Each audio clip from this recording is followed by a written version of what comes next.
Hey everyone, it's Mike from Two-Headed Giant, where we believe that two heads are better or worse than one. And the first ever Mythic Championship, which replaces the Pro Tour. So it's kind of like another Pro Tour, but it's called the Mythic Championship now. It is underway, and today is the top 8 being played. It's actually in the finals right now. Very interesting top 8.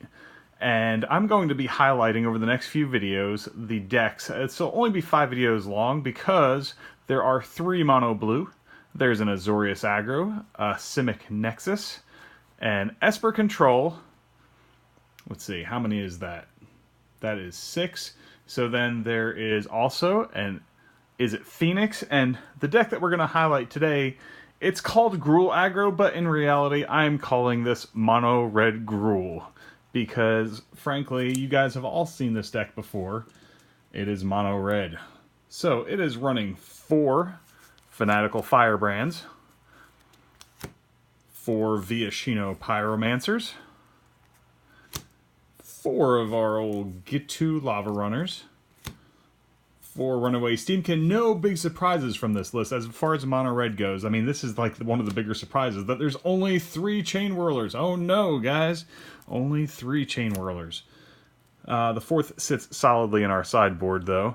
4 Shocks, 4 Lightning Strike, 4 Wizard's Lightning, and as I said, no surprises until we realize that there are no Skewer the Critics in this deck.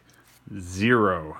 That was a big surprise to me, but it makes sense. I think these red decks have been going too all in on the burn spells, and I think this deck may just shore that up and play a little bit more balanced. Light up the stage. 4 copies of Experimental Frenzy, and it is going a little heavier on the land.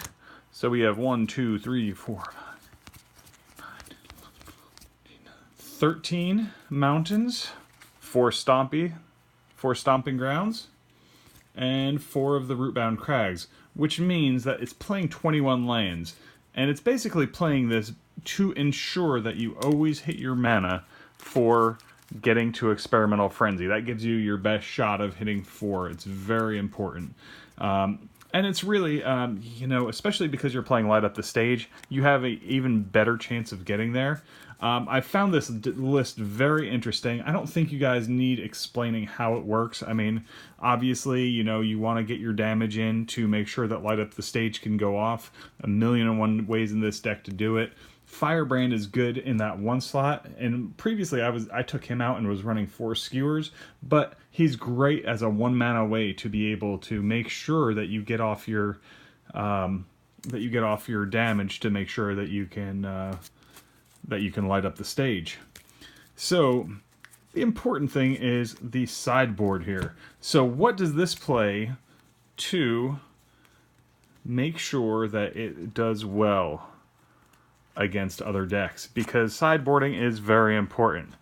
So the first thing is Goblin Chain Whirler number 4. This is incredible against mono blue. If they can't counter that, like, mono blue, half the time their day is over. If they don't have a Jin out already. But dropping that on turn 3, like, he definitely comes in there. He definitely comes in against white. He comes in against the aggro decks. He's a lot worse against some of the decks, like some of the control decks and some of the spell decks. So he sits out for those. So, of course, for your control matchup, we run 2 treasure maps. 4 lava coils. These are good in those matchups where you really got to remove something. Great examples are your Adantos from white.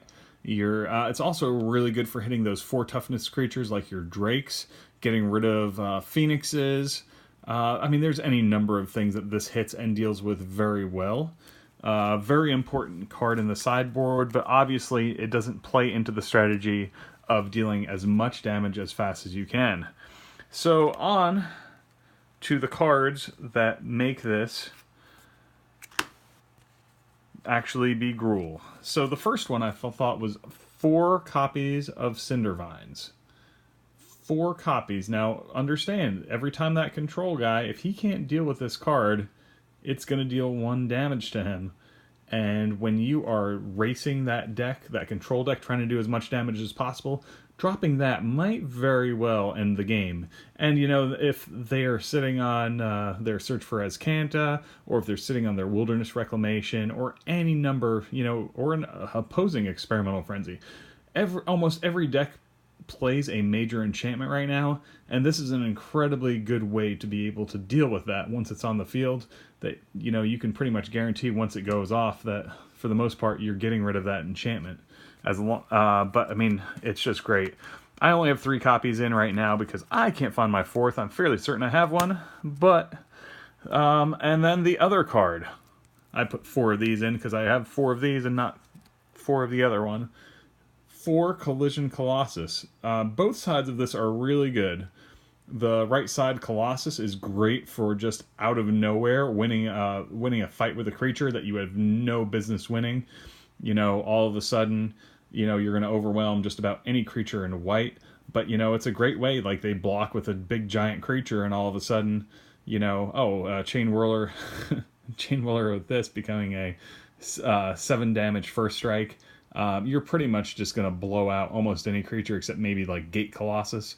So the Colossus side is really, really good. And then Collision, of course, just being able to deal with any flying creature. Like, frankly, right now, the deck, if you can't burn it off the field, this is a great way to do with it. I mean, you can also play Fight with Fire, dealing 5 damage to any creature. It's not bad as well, and it's also good in a control matchup. If you can get it to make sure it's not countered. I don't know how that often that's going to actually happen.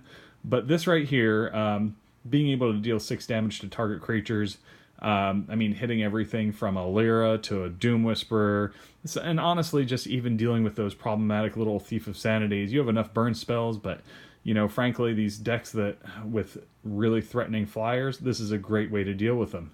So, this deck made it to the top 8.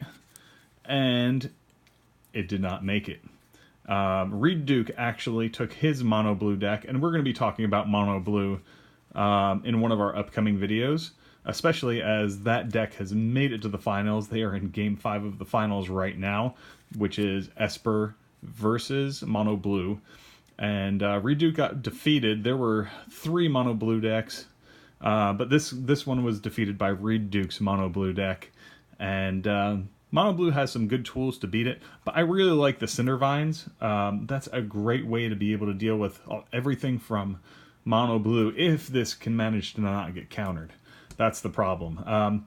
Typically, Red is very favored against Mono Blue because it has a ton of low-cost spells that you can use to burn their creatures off the field.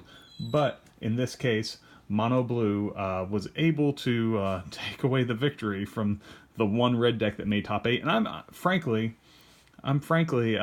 really impressed that basically a mono red deck did make the top 8, and that somebody has cracked the formula, because it's been a few weeks since anybody top 8'd, or I think even top 16 with a red deck in any major tournament. So seeing a list. And I think, honestly, this one was just hiding. Somebody had figured this out. This one had been figured out, and they held on to it for the Pro Tour, made top 8 with it. Not Pro Tour, Mythic Championship. Let's use the right words here. So anyway, hope you guys found this list helpful, found that you enjoyed it. If you guys decide to try this out, let me know in the comments. I'd like to hear your thoughts on it. Are there any cards from green that also could be or should be considered in this list that we're not thinking of? I think mainly the reason to go green is your Cinder Vines, to be able to really put significant hurt on those control decks and those decks that play tons of spells, like your Is It Drakes or Is It Phoenix decks, or your or